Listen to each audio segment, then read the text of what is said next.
you can do anything anyone else has done if they tell you how they did it and you're willing to put in the work. I think limitations are self-perceived, and you got to do a lot of inside work. So Jim Rohn, had a great quote. He said, you got to work harder on yourself than you do on your job. I say people who start on email in the morning are losing because you're already on somebody else's agenda. Selling is all about change, right?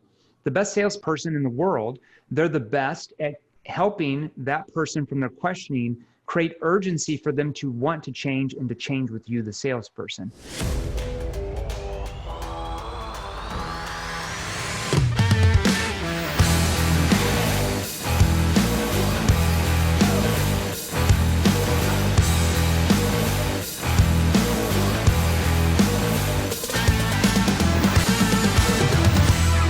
All right, so whatever you're doing right now, so whether you're driving in the car to a sales appointment or call, or whether you're about to pick up your phone to call a prospect, or let's say you're at the gym wondering about the prospects you're going to talk to that day, or let's say you're about to go into a board meeting to finalize a deal, or heck, with everything going on, maybe you're on Zoom to finalize the deal right now. Wherever you're at or whatever you're doing, I want you to stop and ask yourself this question. What does it take to be a top 1% salesperson in your industry? Okay, you know what I'm talking about. The salesperson who makes all of the money. They get any promotion they want. In fact, they turn down promotions they don't want. They have all the respect in the company, from the owners to the managers to everybody. The salesperson who leads by example by leading the field in sales, in closed business. Well, my next guest is going to answer that question for you. Let me give you a small taste of this gentleman's background. And I want to ask you this question. Why do so many salespeople do it better than others? While some languish, while others seem to outperform everyone else naturally. Think about that. And when this gentleman began selling professionally and eventually managing salespeople, he became obsessed with learning the answer to this. In his lifelong pursuit of understanding, the sales gene was born. We're going to get into that. His discipline comes courtesy of the United States Navy. Thank you for serving. He was a member of the Navy's elite Presidential Honor Guard and served proudly for Presidents Jimmy Carter and Ronald Reagan. The Gipper. His passion comes from his lifelong devotion to charity work. He was the longest-serving national president for the Coolies Anemia Foundation, has remained an active fundraiser and board member for over 30 years. His sales chops, I love that word, were developed in his first B2B sales job at Western Union Telegraph, where he made President's Club in his very first year. And his leadership expertise was developed during his long tenure as Vice President of Sales for CBS, an office automation company in New York. He holds a degree in NLP. If you're not familiar with what that means, Neuro-Linguistic Programming. And he has been speaking professionally for 15 years, winning accolades from such notable companies as DLL Bank, GE, Xerox, and I don't know how to pronounce it, K Hovnanian. I probably pronounced that wrong. He lives in, I don't even know the name, Homedale, New Jersey. Never heard of that, but I'm sure it's a great town, with his longtime love, Deborah. And when he isn't occupied with one of his businesses, he's either out running his dog or in the kitchen cooking homemade pasta for his kids and grandkids. Please welcome to the show, Mr. Frank Soma. Hey, your pronunciation was better than you gave yourself credit for. You did just fine. Okay. So, hey, I'm excited to have you on here today. And here's the thing. I love talking about human behavior and how that works in sales. Like, what techniques do we need to learn as salespeople and sales managers and leaders that work with human behavior rather than using old school techniques that work against human behavior? So much easier to sell. So what I want to do, I want to dive right into your story and really give our listeners a feel for your background and how you arrived at this point where you're one of the elite authorities on sales and leadership and persuasion. Can you tell us a little bit more about your background and how this started for you? Like, how did you learn all these skills? Yeah, sure. I mean, Jeremy, a lot of people have this notion that people are born to it, that they have this sales gene. And the truth is you have to develop it. Yeah. My strong belief is that you can do anything anyone else has done if they tell you how they did it and you're willing to put in the work. Mm-hmm. So when I was way back when as a little baby sales guy, I saw people crushing it. Yeah. And in my very first job at Western Union, as you mentioned in my bio, I made Pro Club first year because I went and sought out the #1 sales guy in all of New York. He had been promoted to a gig at headquarters. Right. I went there. I asked him, I called him up. I said, can I buy you lunch or something? I met him up in Upper Saddle River headquarters for the Western Union. Sure. Bought him lunch and I said, let's do this. Pretend I'm a marionette puppet and you're the puppeteer. Tell me what to do from 8 o'clock in the morning till 8 o'clock at night, and I will do it, no questions asked. Yeah. Make me the best. And he laid out for me impossible things. You know, this is what I would do if I were you. Yeah. And, you know, me not knowing any better and desperate to be successful. I had just gotten out of the Navy. It was my first sales job. I did everything the guy said without question, and it worked like a charm. Well, you put blinders on and you said something that's really important. So many people believe that sales is something you're born with. I get this pet peeve when people say, oh, he's got the gift of the gab. Let me make sure I'm very clear with everybody listening. The more you gab and the more you talk about nothing, because people don't care about you. They don't care about your products. All they care about is you being able to solve their problems and getting them the results they're looking for. That's what they care about. So the more you gab and talk about stuff that has nothing to do with that and just talk about features and benefits, the less you'll actually sell. You know, in my sales career, the bottom feeders, the average salespeople are the ones who are the great talkers. The top salespeople, the very best in the industry, we were the best at asking the right questions at the right time in that conversation that triggered the prospect to want to engage with us and persuade themselves that they wanted to change their situation. Sales is all about change. Now, I was on your website a little bit earlier and I was reading some factors you talk about that contribute to success in sales. Can you give us maybe a few of those factors that salespeople really need to understand and have to contribute to their success? That'd be really helpful. There's a couple of things, but for me, what it mostly boils down to are two things. The title of my first audio program for sales was called, Are You Lazy or Do You Simply Lack Talent? Right. And it was a question I used to ask my least productive reps. And it was meant as a cold glass of water in the face. And then, of course, I would recover with them. But I would say, hey, listen, you were 10% of goal last month. Tell me, are you lazy or do you simply lack talent? Right. And I would let them sit in that pain for a moment. Mm-hmm. And they would always say, I didn't work hard enough. Sure. And I would say, well, listen, either side of it is okay. Yeah. Because in sales, either you have to work harder or you have to get some more training. Yeah. But either side, the only reason you fail is that either you didn't work hard enough or you didn't know enough. And both of those things are solvable if you're willing to throw yourself at it. Yeah. You know, the greatest collegiate coach in history is Pat Summitt. Pat coached the Tennessee women's basketball team, right? Mm-hmm. Winningest coach in the history of college basketball. Yeah. I love a quote from Pat. She said, here's how I'm going to beat you. I'm going to outwork you. That's it. It's that simple. You could just outwork and out-hustle anybody they put next to you while you learn all the things you have to learn to become at the top of the heap, right? I think so many salespeople miss that one part, is that they have to be learning. Hard work is necessary to be a top salesperson. Nobody sits around and does nothing. But I also know a lot of broke salespeople that work their butts off, but they don't have the right skills. So it's a combination, right? You have to work hard, but you have to know when that prospect picks up the phone, it doesn't matter how hard you're working. Everything, you know, slaps you in the face if you don't know exactly what to ask them when they initially pick up the phone, that triggers them to even want to engage with you, especially if you're cold calling. So 100%. Can you tell us a little bit more? And I know you're really big on NLP. I was on your website reading a lot of what you do. Tell us a little bit more about how NLP training has really influenced you and what it's meant for your sales career. Oh, sure. I mean, it's the biggest factor of change. It's what began my pursuit of learning what goes into people being great. What is charisma? Why is it that people meet someone and they like them right away, and they meet someone else and they have a bad feeling about them before a word has even been spoken?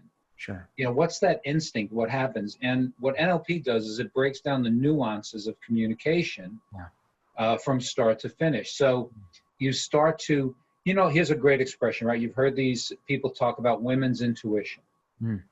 So what does that mean? You know, it means that somebody was intuitive enough to see the story behind the story. that they met someone or spoke to someone and they understood via these nuances what was really going on. And, you know, if you go back to caveman times, our lizard brains, right? We met someone on the trail 200 million years ago, and we had to decide, is this a friend, a possible mate, or an enemy? Yeah. Right? And you had to make that distinction instantly. There was no language. So how did we know that? We looked at them and we added up a ton of infinitesimal clues from their body English to their facial expression, to their eye movements, to their hand positions, all this stuff. And we made that decision. Sure. This still happens now, Jeremy. We meet somebody now and we do all that old programming is there. We do all that stuff. We just don't know we're doing it. And some people do it better than others.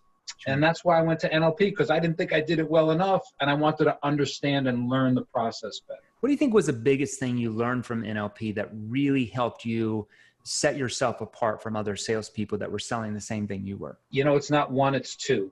Okay. The first thing is that the result of your communication is its meaning. Okay. That's a tenet in NLP, which simply says that there is no such thing as she misunderstood me, or that's not what I meant, or he got it wrong. It's I take responsibility for the outcome of the communication, because the outcome is the meaning. Yeah. And as a salesperson, I go into a communication needing to accomplish something. Yeah. If I don't accomplish that, I can blame the other person, but what did that get me? Well, I think it's so important what you just said. You know, I was on a training call the other day with some clients, and I was talking about this, because a lot of salespeople will come back and say, oh, well, they didn't have the money, or they weren't that interested, or they just were a bad prospect, or the leads were bad. No, it's the way you were communicating with them that triggered them to run the other way, that triggered knee-jerk reactions of saying, I'm not interested, that triggered knee-jerk reaction of saying, we don't have the money, even though they responded to one of your company's ads, right? They obviously have problems if they responded to an ad. So we have to take accountability and understand, what did I do wrong? Like in that conversation, what questions did I not ask? What did I say that triggered them to not want to solve their problem with us and stay in the status quo? And once you start to learn how to take that responsibility, like you mentioned, your sales career completely goes to a different level. You know, and it's everything in life. My go-to, the folks that I coach in groups, individually, even when I give a talk, the beginning of my talk, the whole first section of my book is personal responsibility. You've got, when you're in a sales career, you have to wake up on Monday morning and believe the checkbook is on your desk and you have to make payroll on Friday. You're the boss. Yeah. And in sales, more than any other profession, you have to adopt that attitude and take responsibility. I mean, you know, and then the second part of it, the second thing that I learned in NLP that you had asked about, that changed everything for me, is what's called uptime. Okay. And that's a practiced ability to listen extraordinarily well. Yeah. And uptime means I am 100% engaged. I'm looking at you. I'm making eye contact. I'm nodding where a nod is appropriate. I'm giving eyebrow pops where eyebrow pops matter. A light touch, perhaps, if that's appropriate. I'm grunting where a grunt is needed.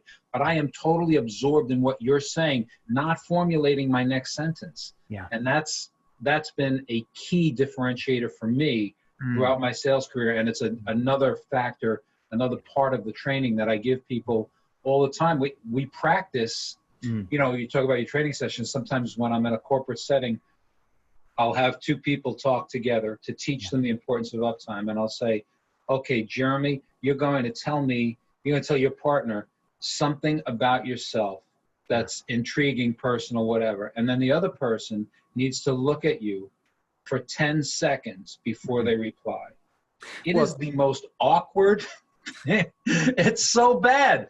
But it gives people the essence of how fast we jump on the end of somebody else's sentence, especially as a sales guy. They think somehow this idea of being a silver-tongued devil, as you alluded to earlier, is going to make the difference. That archetype doesn't exist. It's the great listeners, the great questioners, the people who further the relationship and build rapport and make people feel comfortable. Those are the wildly successful people. Well, it's your active listening skills. You know, think about it. If you're listening today, Frank, you said something so important. So let's say that you're with a friend, you're at a restaurant, and you're telling them about, you recently broke up with your boyfriend, girlfriend, or whatever, just random subject, and they're listening, and then all of a sudden the waitress walks by and your friend turns while you're still talking to them about your dilemma, watches the waitress go by while you're still talking. How does that make you feel? Or they get a text message and they look down and start responding to text while you're still talking. How does that make you feel?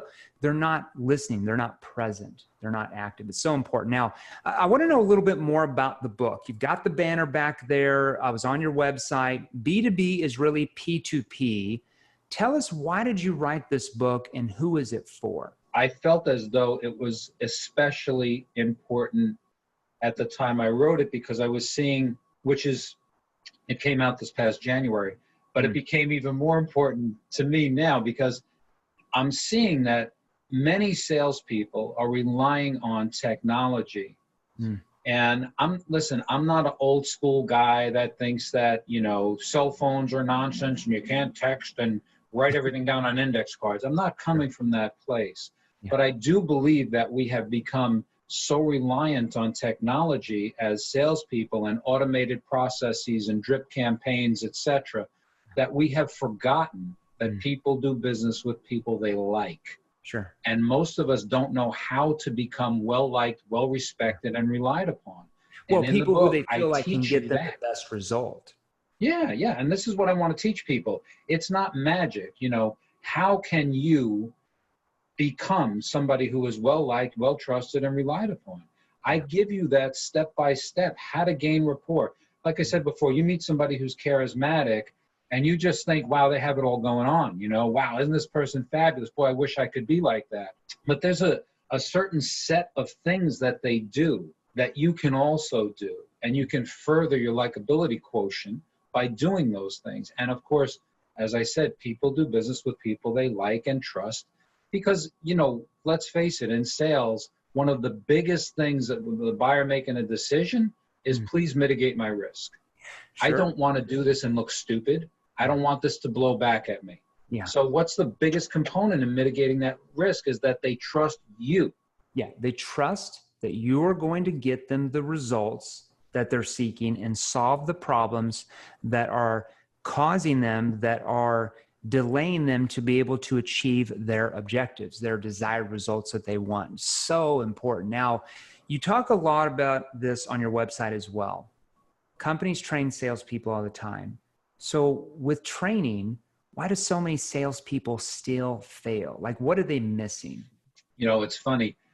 I think I did a talk for a big company yesterday, and we went through some of this. Why are there people in this company making $40,000 a year and people making 10 times that in the same company, in the same business? Yeah. So too often the people that are at the bottom of the heap are saying, well, they have this advantage, that advantage, that advantage, bigger customer base, more time in the business, better leads, better. It's none of that. Yeah. It's really about desire and belief. As I said, you have to be able to work and learn. Those are two huge things. Yeah. This is tortoise and the hare stuff. Sure. I can keep plodding and going, and I can catch the leader. That's the first thing. The old expression, hard work beats talent when talent fails to work hard. So you can work hard while you can consistently learn. Yeah. And then on top of that, for salespeople, a lot of it has to do with belief. Yeah. You've got to believe that what you're bringing is better than the next person. You've got to believe when you pick up the phone that person needs what you're calling about. Sure. You've got to believe when you knock on that door that this is going to be your next prospect.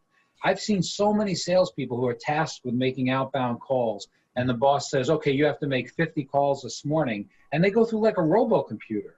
Hello, this is Frank, I'm selling widgets. Do you need any? Hello, this is Frank, I'm selling widgets. Do you need any? Hello, come on. It's not about quantity, man. It's all about quality of conversations, right? It has nothing to do with quantity. You can be like a robot and be completely broken, work your head into the ground for 14 hours a day. But when that prospect picks up the phone, what are you saying, or more importantly, asking them, that's causing them to want to engage in that conversation and actually open up to you to share their problems and the root cause of the problems? Like, how did they get there? And what are the problems doing to them, even down to an emotional level? Once you understand those type of questioning techniques, sales becomes very simple, very easy to do, 100%. Now, let's talk about this. You talk a lot about soft skills. What do you mean by soft skills, and what does that mean in selling? It's these rapport gaining skills. So for me in sales, understanding that it's about the relationship. Yeah. See, people want to believe that you can close a deal. You know, you can ask these couple of questions and it's some kind of a contest that you have to win. And it's not. It's great selling is about great relationships. And it's understanding what matters to somebody's. And it's long term, you know. I mean, I'm not playing for tomorrow. I'm playing for long term. Whatever business I'm in, whatever I'm selling, I want to keep those customers. Isn't it easier to go back to an existing client who knows you than it is to find somebody brand new? I mean, 100%. Yeah. So the relationships, I think, matter a lot, and the soft skills are something that sales departments haven't emphasized enough. Tell us what a soft skill would be. What would be a soft skill? Like we talked about before, listening. Okay. You know, teaching people how to be in a relationship. How do you collect ideas? I have something called Frankie's Fabulous 14. It's built into my CRM. You know, every CRM is customizable to a degree, and I put in 14 slots for things that I want to know about every one of my clients. Yeah. And it's stupid stuff like, you know, your dog's name. Okay. You know, do you have a pet and what's his name? But Jeremy, when I call you to sell my widgets and I say, hey, Jeremy, and you have a dog named, I'll give you an example. I have a client named Jane and she's got a dog named Jackson. Okay. And her vision of success is sitting in her home office and working on her computer, and Jackson's laying at her feet. She's just got a feeling that means she's arrived. She doesn't have to go to somebody's office, and that, you know, it's like an old kind of, you know, what's his name painting, you know, Norman Rockwell. Right. So that's her vision, right? So when I call Jane, I don't say, hey, Jane, how you doing? Can we do an order for widgets again this month? I call Jane. I go, Jane, is Jackson laying at your feet? And she's like, well, he was before, but, you know, he's still fidgety as a puppy. Oh, how's the training going? Well, good. You know, I had him off lead last week. And we talk about her dog, my dog training, etc. Now, when you call Jane and you say, hey, Jane, this is Jeremy from competitor to Frank Widget Company, and I'd love you to buy from me, what are the chances you're going to knock me off the perch? Sure, because she looks at you as more of the trusted authority rather than just another salesperson who's calling her trying to stuff their solution down their throat. I'm no longer Frank, the sales guy. I'm Frank, Dean's grandpa. I'm Frank, Christine's dad. I'm Frank, the guy who runs and you run too. I'm Frank, who has a dog that's sleeping in his office and talking to you about training your dog. You know, I'm no longer just that product. And that makes me harder to beat when somebody cold calls into my account. Yeah, it's so true. And I want to roll right into this. Now, how can sales professionals today, and you talked a little bit about it, I want to go a little bit more deeper into technology, but how can they take advantage of technology to maximize sales today? How can they do that? You know, the biggest thing is if you're not working in a CRM now, shame on you. Oh, sure, of course, yeah. You've got to be, and you know, the most important thing about a CRM, and I'll talk to sales managers and company owners right now, is when you require salespeople to fill in all of these blanks every single day, you're going to get garbage reports back, because now it's become a task, it's homework, and I'm doing it for you. Yeah. What you need to do with any CRM is teach salespeople what it does for them. I can't run my life. I wake up, I open my CRM, and I know what to do. Because it's all mapped out. The calls that I have to make, I thought about it. I put them in for this month, next month, this week, next week. Yeah. Everything should be there. It should be your appointments. It should run your life. Yeah. I encourage my salespeople to put their dentist, their doctor, everybody into the CRM and let it completely run your life, so that now you're reliant on it. Now the information in it is for the salesperson, and therefore the reports that come out of it for management are going to be spot on. It's more organized. Yeah, I mean, that's one thing in technology. And of course, the other thing is looking at what's happening in social today. You know, the go-to social media for us folks is LinkedIn. Yeah. If you're an entrepreneur and you've got somebody that can post for you and you've got a presence on many of the other Instagram and Facebook, et cetera. But as a sales professional, the ability to prospect in LinkedIn is phenomenal. I mean, to be able to meet people, find that they're connected to somebody that you know, the searches you can do. I mean, I know salespeople who are seasoned, 25 years in the business, making tremendous incomes that are in LinkedIn hours a day, and that's where they're finding their new business. Yeah, it's so vital. And I wanted to roll into this, and I always ask everyone on the show this question because we get such diversity of this type of question. But what's one of the most important questions a salesperson should ask their process in the sales process? What's one of the most important questions they should ask a prospect? I would have to say it's, why do you have me in? Yeah. You know, what is it that tell us why that's so important. What is that trigger in that person's mind? Well, if you've already got the product that I'm representing, tell me, why do you have me in today? And some people say, I got a price check. I love my existing vendor, but I needed to make sure I got 3 bids. And then you'll know right off the bat that this is a price competition. And then you can start to ask the questions about, what would differentiate, how's your relationship been with your vendor? And in those situations, there's a series of questions that I always refer to the same way as pulling a ball of yarn away from a kitten. Yeah.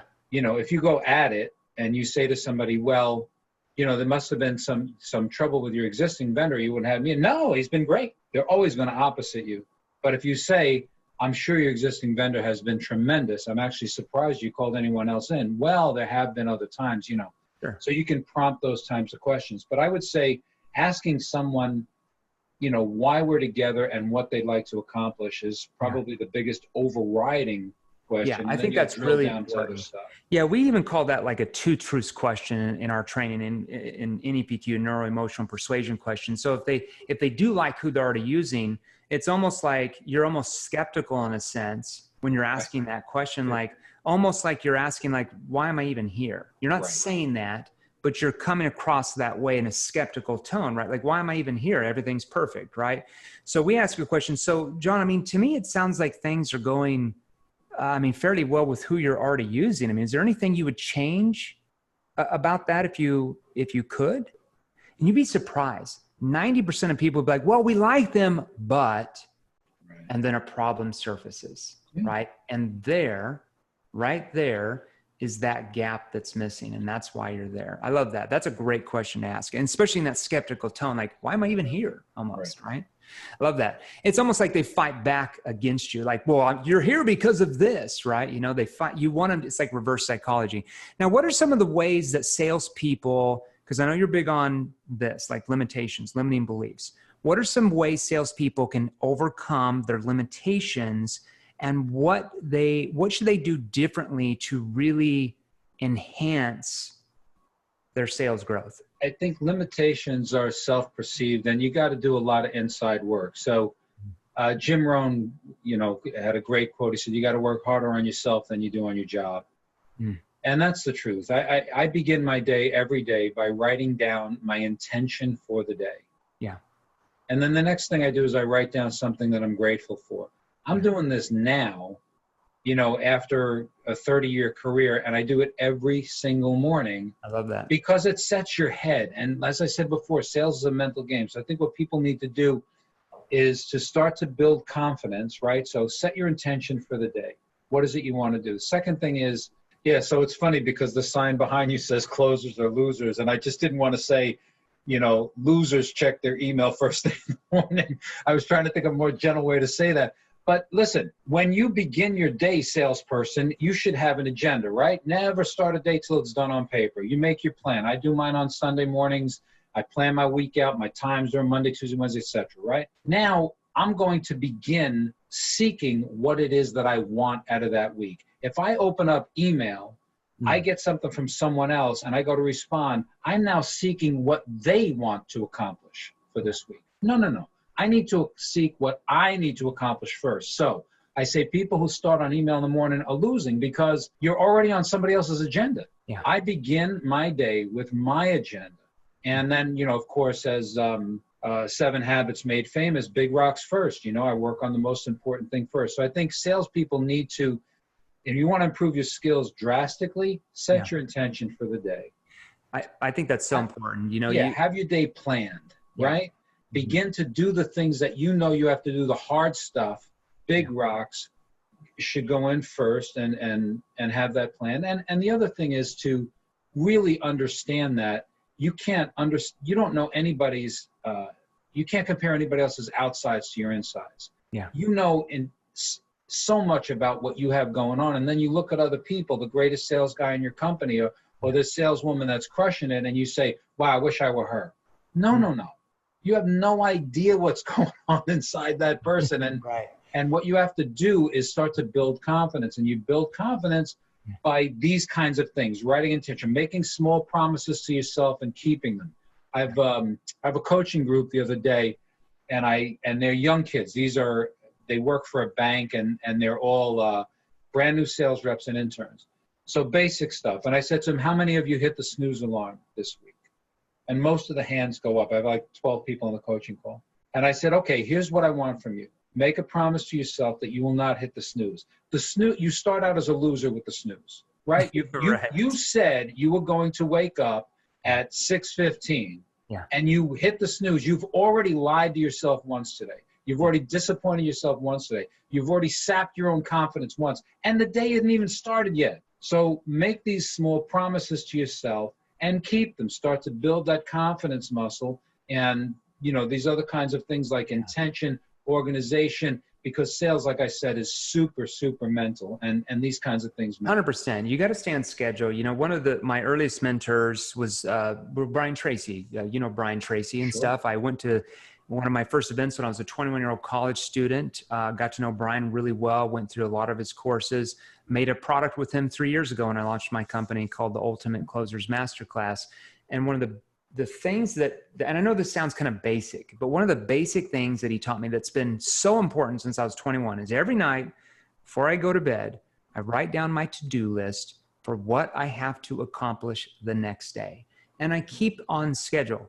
From 6:30 to 7:30, I do this. I don't check emails during that time because that takes away from my time from being able to write that content. From 7:30 to 8, I'm going to check emails. That's when I respond to emails. From 8 to 9, I have this training call. I don't do anything but focus on that. From 9 to 10, when I'm off that training call, I've got to prep for a meeting that I've got at 4 o'clock today. I can't be responding to emails or Skype messages during that time because I don't have time to prep. You can get so much done. You can get 3 times as much done as somebody who's disorganized that just kind of comes in their office and wings their whole day. Right. It's crazy how that is. Now, you talk a lot about personal engagement and how that can impact overall sales performance. Tell us more about that, what that means. So those are the overriding themes, right? It's personal responsibility. It's building strong rapport and trust. And then being who you said you were going to be. The most important thing and how many things can I say are the most important thing, right?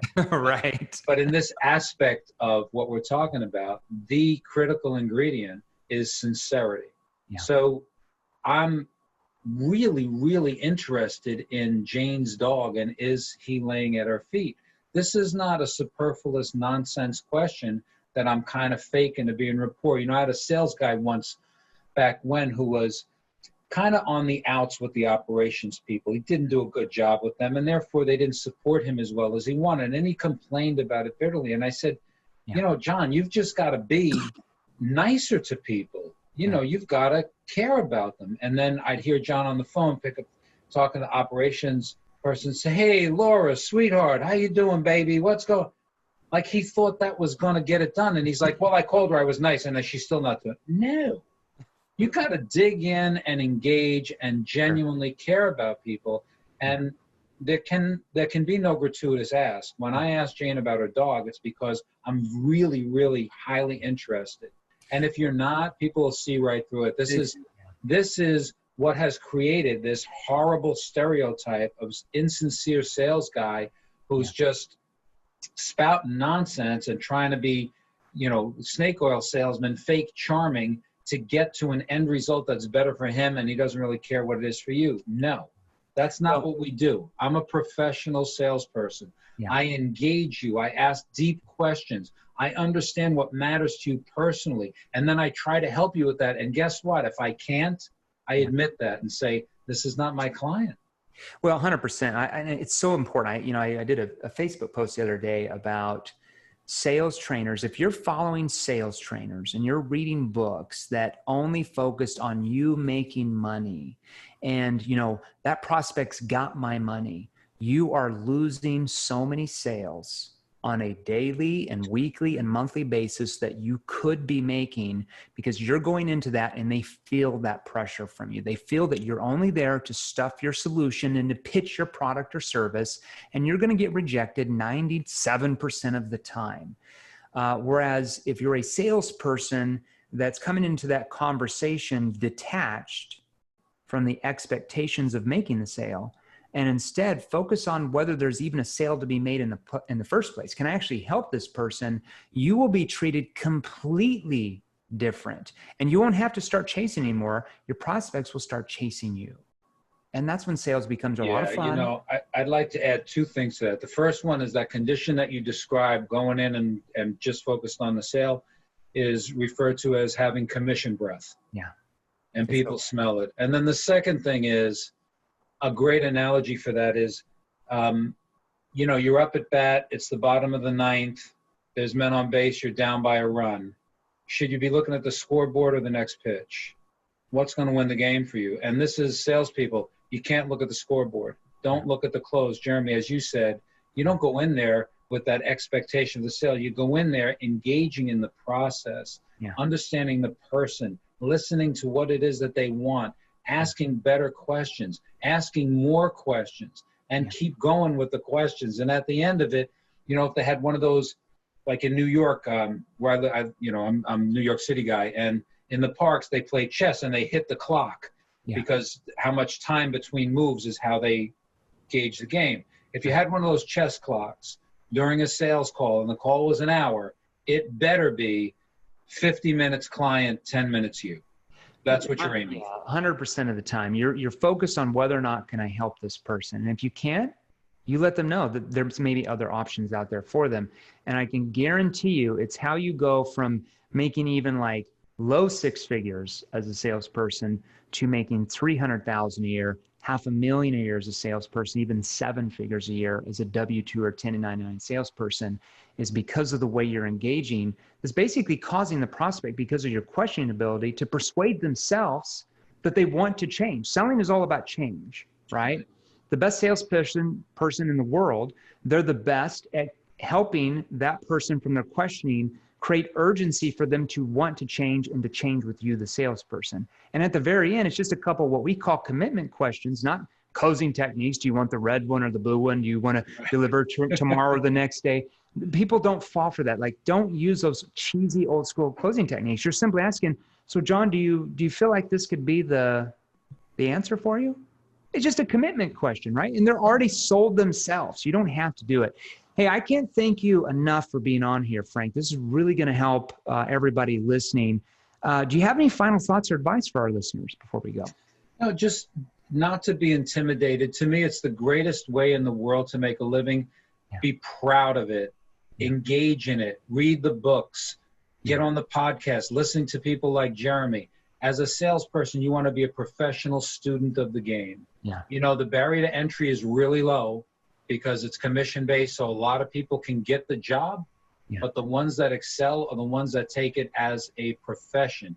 If your doctor hadn't read a medical book in 40 years, you walk in there, it says bleeding you with leeches, not so good. You can't be that sales guy. You've got to take your time, learn, get on the podcast, read the books, really take pride in the profession. We earn more than anybody on the planet. The best of us are the highest paid people in the world.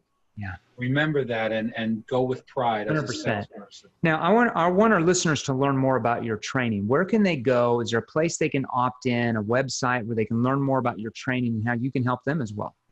Yeah, sure. I mean, what I do right now is not formal training. I will write a training course based on the book. But if you just come to my website, which is franksoma.com, S-O-M-M-A, franksoma.com, you'll see my coaching programs. I do small groups that's, inexpensive and affordable. I do one-on-one coaching. And that's the primary focus of my business today. speaking at corporations and doing the coaching. I love that. So go to franksomma, SOMMA.com. You can opt in, get some training, get his book. He's only there to help you learn how to become a student of the ball game and to become the best at selling your products and services. Frank, thanks for having you on. It was a pleasure. Oh, thanks. I appreciate it, Jeremy. Now, if you're serious about joining the top 1%, I mean the top 1%, and you want to experience more training content just like this, click the links right over there. Right over there, they're exactly what you need to see next. You see, I release new episodes featuring top salespeople and sales authorities, multiple six-figure, high six-figure, even seven-figure earners every Monday, Tuesday, and Wednesday every single week at 10 a.m. Eastern, 7 a.m. Pacific Standard Time. And if you're new here, do yourself a favor and smash that subscribe button right below, and join our new Facebook group, Sales Revolution. You see, it's free, and there's a link in the description below just for you. We put it there for you. Finally, I make posts on Facebook and Instagram each and every day with more tips and training, so be sure and follow me and turn on your notifications. So make a comment in the first 7 minutes to any of my latest posts, share this episode, and there's a very real chance that you're gonna win some killer prizes. And here's the thing, don't sit on the sidelines. Don't be like everyone else. Get into the game. Join the sales revolution. Stay active, get involved, learn the right skills, and we will show you how to take your life and income to a level that most only dream about. Stay safe. Talk to you soon.